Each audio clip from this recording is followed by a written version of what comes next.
Hey everyone, Skull902 back here, and look at this. We're walking in a winter wonderland with part 6, Ice World. Ooh boy. So, the first thing that I want to talk about is, I don't think that I mentioned it in the last part, and actually, before I get into this, speaking of, like, my commentary from the last part, I've been kind of out of it the last couple of days with something going on in my stomach. And I think that showed quite a bit in the last part's commentary. I was just like very tired sounding and I don't know. So just apologies if the last part like legitimately like really bored you. Or anything like that. I don't quite sound as energized as I should be, because of my sort of issues here that I've been having for most of this commentary. So big apologies for that. The first topic of discussion I want to get into is like some of the suits in here, because I don't remember if I mentioned what the Tanuki suit does here in Mario 3. So the Tanuki suit is like mostly it acts the same as the Super Leaf, but so like in that regard, you might be asking, for those who don't know, you might be asking, well, okay, so, is it just the Super Leaf except for Mario's fursuit as well? All these fucking furry jokes with the Mario 3 playthrough, let me tell you. But no. It's not just that. You gain a couple more abilities with the Tanuki suit. I don't know if it like affects how you build up your P-speed. I highly doubt it does. It doesn't feel like it does. But with the Tanuki suit you can also change into stone, which I believe is based off of the Japanese mythology regarding the Tanuki. You can turn into stone, and Mario will be entirely invincible. And then you can also like you can use the turning into stone as an attack if you do it in mid-jump. So it's like a bit of a stomping move as well.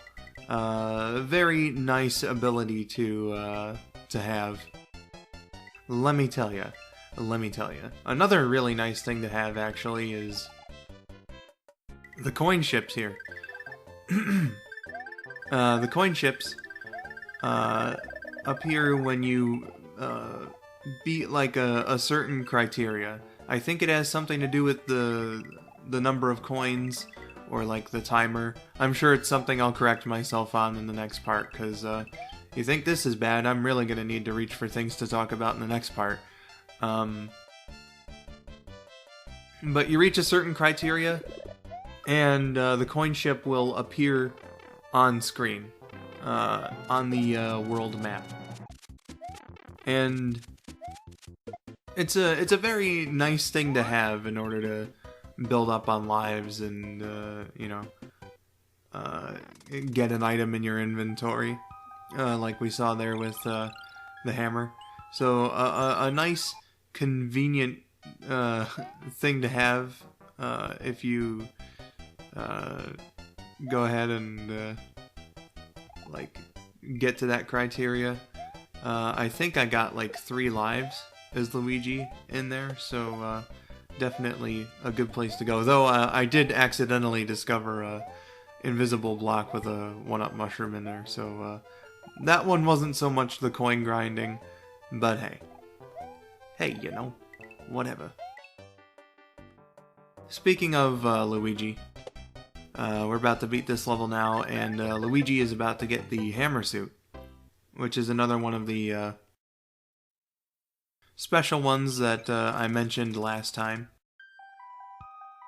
The hammer suit basically allows you to act like a hammer bro. You shoot hammers, or you throw hammers rather, like they do. So it's kind of like the fire flower in a way, but also not, because like, how should I put it? The fireballs that you shoot when you use the fire flower are like, you shoot them like from mid-level, and they also bounce a few times before going away. The hammers from the hammer suit, when you throw them, they're in like an arc. You throw them in an arc, and I believe they don't go quite as far. I could be wrong about that, but they definitely don't bounce around after you shoot them. So definitely something to keep a lookout for. Definitely.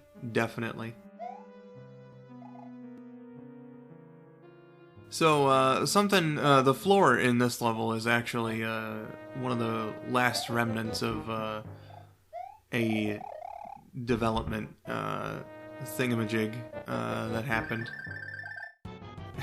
Let me explain without, being a Skull 902 and fucking up my words. So apparently, one of the last remnants is the checkerboard floor there of their original intention with Mario 3 and its perspective was that it was going to be a top-down platformer game. Let's just take a moment to think about that. A top-down platformer. Oof. Like, you thought isometric platformers were already kind of bad, but, like, think of looking at your character from the top. That is fucking crazy. Surprise, surprise, they eventually found that it didn't work. So, they made it a 2D side-scrolling game. Like the way it is now. And like many Mario games, past and present, would turn out to be, and obviously that was for the better. This is a fantastic game, so it would have sucked for them to ruin it like that. Can you imagine, like, the absolute backlash? Aw, fuck. We had something going, and then the third one just completely fucked it up. Not so sure if it would have killed the Mario franchise, but a disappointing sequel there would have been pretty bad. I've got to imagine. So, oof. I forgot to mention some of the special abilities of the hammer suit, so I'll get into that right now. In addition to throwing hammers, you also get the ability to, like, duck down, and there's like a shell on Mario or Luigi's back. When you duck down, I think you have complete invincibility against projectiles. Like, not enemy attacks in general, but like, let's just say like a piranha plant there that shoots fireballs. I think the fireballs won't affect you. So kind of like the Tanuki suit in a way, though I think the Tanuki suit's invulnerability is a little more protective than ducking in the hammer suit, but hey, it's something. It's more than they give you otherwise. So that's pretty goddamn cool for them to do that.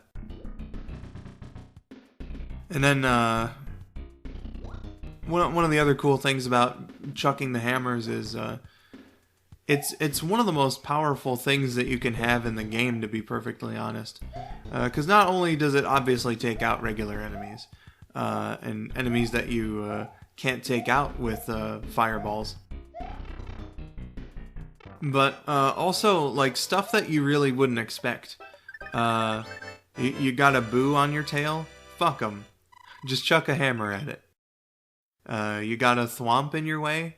Fuck it. Just throw a hammer at it. Even stuff like Potobos. You know, the bouncing fireballs in, like, castle/fortress/whatever levels. You know, they can be a pain in the ass. But with a hammer suit, fuck it. Just chuck a hammer at it. So it's pretty useful in that way. Like, there are alternate ways to take out the bosses in this game, and Fire Flower is one of them, but it takes more hits.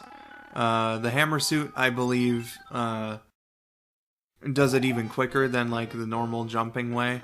So you definitely got options. The hammer suit is, oh my god, it is so beautifully powered. Probably the reason why it's the rarest item in the game. Aside from the 2 toad houses here in World 6, and I think, like, one more toad house somewhere else, there's only one level that you can get a hammer suit from, so very rare, very powerful. World 6-5 is a level that is definitely seen as a frustrating one for gamers. For the people who play this, and it's not hard to see why. You've got the mighty beetles throwing shit at you, and you've also got to fly up with the Koopa shell through this, like, tiny hole here so that you can break a couple of blocks and take out some enemies. And, like, there's just so much in this level that can go wrong. Like, I was paying too much attention to my P meter, so I didn't see the Koopa trying to break out of its shell. I probably could have moved those blue blocks to make the whole running process maybe a little easier, but I didn't, so I don't know. I just figured it would be the safer way. And it, like, you know, if you lose one of the power-ups, you gotta go into the warp pipe at the end there and hope and pray that you won't have to go through there twice just to get another power-up. You know, hopefully you enter there with, like, just the super mushrooms so that you don't have to go all the way back or whatever. It's fucking crazy. Probably, like, the most complicated level in the game in terms of its pure objective. And it's the only way you can get that second hammer suit. So definitely, especially, like, if you're playing the Super Nintendo version like I am and you grind power-ups, definitely something that you want to look out for. If you're looking to get some hammer suits, though it's much easier to grind the first hammer suit, to be honest. To farm it, rather. That's the proper term. Grinding is just the general act of collecting shit. And again, I have to say I'm very thankful for the Super Nintendo version's save system, just so that I can do that and prepare myself. The hammer suit is going to come in handy in World 8, so I won't be, like, showing it off until World 8. So it's going to be a little while before you actually, like, see the effects of the hammer suit, because I want to save it for Bowser's Castle. That was one of the things that I was alluding to earlier when I was talking about boss strategies. If you have the hammer suit, Bowser gets taken out in only 4 hits, as opposed to, like, you having to wait around and wait for him to crash through the floor. So definitely a good strategy to try and go in there with a hammer suit and you know, just test your luck, see if you can survive. But yeah, I'll get more into that when we head off to the last part for the confrontation with Bowser, for sure, for absolute sure.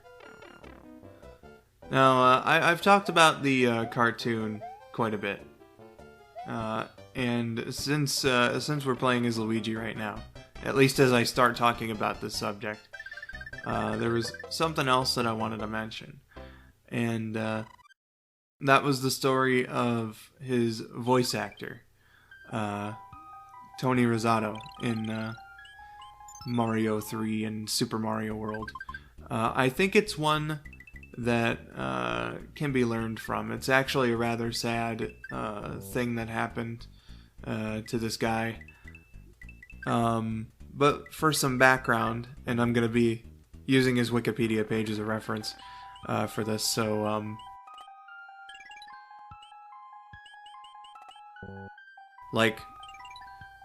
Tony Rosato was a Canadian actor, born in Naples, Italy, or I sure hope it's pronounced Naples. And then he moved to Canada at age 4. He apparently studied chiropractic medicine. But after he started being a bit of a success in improv comedy, decided to move on to acting. He got his big break in the 80s by starring on a sketch comedy show called SCTV, which is sort of like Canada's original Saturday Night Live, if I'm not mistaken. And then through that, he actually became a cast member of Saturday Night Live for a season, where he did impressions of, on both shows, of like Lou Costello and William Conrad, John Belushi, Ella Fitzgerald, Ed Asner, Captain Kangaroo, and so on. He starred with B. Arthur in a sitcom and all that, and then in the late 80s and throughout the 90s, I guess he became more of a voice actor, and that's where he replaced Danny Wells as the voice of Luigi in the Deke Mario cartoons. So, you know, we have him to thank for some wonderful lines, you know. That's Mama Luigi to you, Mario! And, a magic balloon! You know, those are him.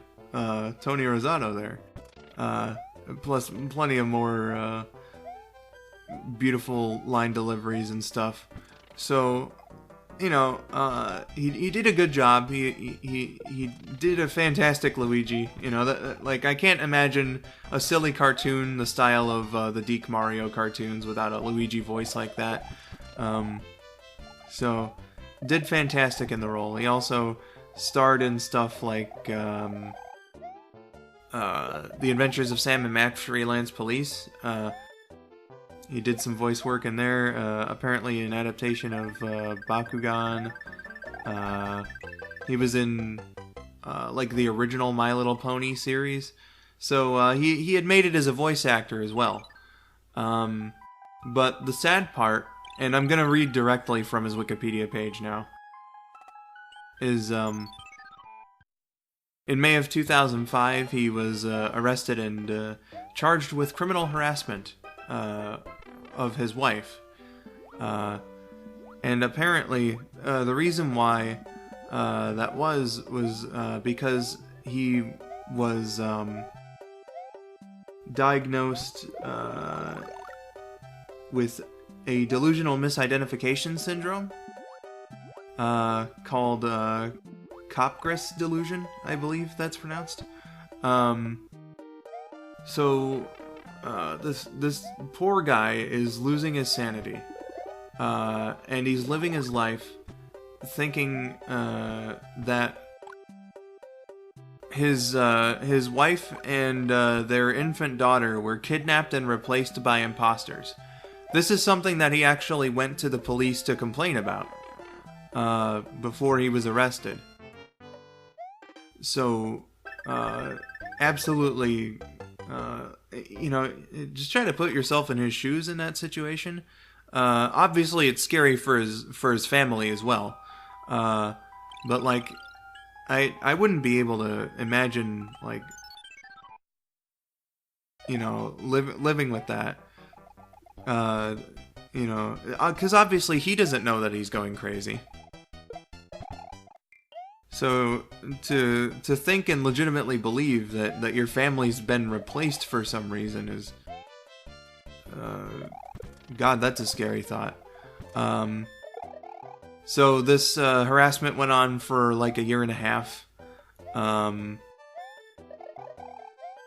know, really debilitating to his health and his wife's safety and all that. He was he refused rather to plead insanity and denied being ill because again, like when these things happen, the person just doesn't know. And what I find absolutely strange, and his lawyer did too. This guy was held on this charge for 2 years without bail. They just kept him in jail that whole time. So that's got to be scary too. You know, his lawyer said that most of the time you spend like a day in jail, or maybe 2 years on probation, something like that. So this guy, you know, he's put in jail, and they keep him in there for 2 fucking years, which I think is a real big misunderstanding of the circumstances involved. Jail was not where he needed to be. He needed to be seen by doctors and, you know, possibly in a mental hospital or something. I believe he was convicted after they downgraded the charges. And he had like a conditional release, so he did have to go to a psychiatric hospital. And he served 19 months of a maximum 3 years. He was released. Finally, he was back in like the real world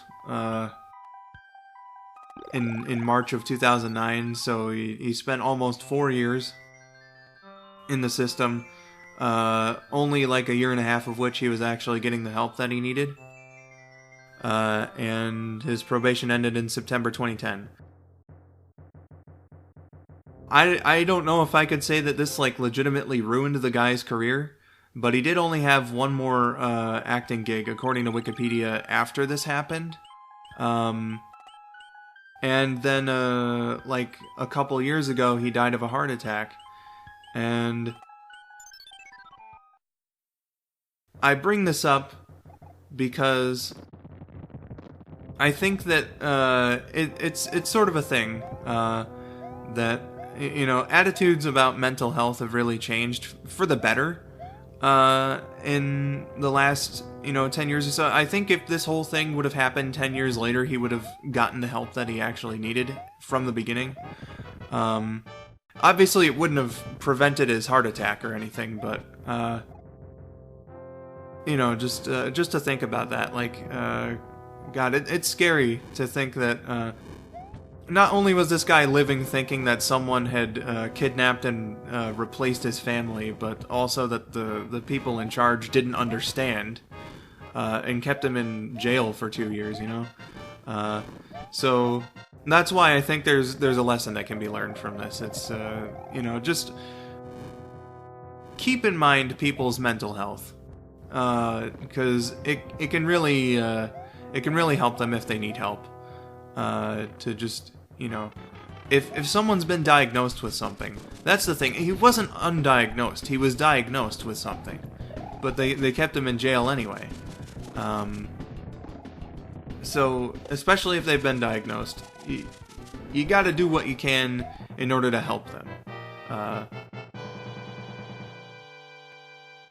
You know, obviously harassing his wife wasn't a good thing, but he clearly was insane at that point. So, you know, just a sad story. Tony Rosato was a good voice for Luigi. A very sad situation that happened to him and his family. And again, what I've got to say about that is just, you know, be a little more conscious of people's mental health. If they have a problem and they clearly need help, just do what you can to get the help for the people, because putting them through a miserable situation like that is helpful to nobody. It must have broken his wife's heart to see him deteriorating like that, and just everything. So sad. So sad.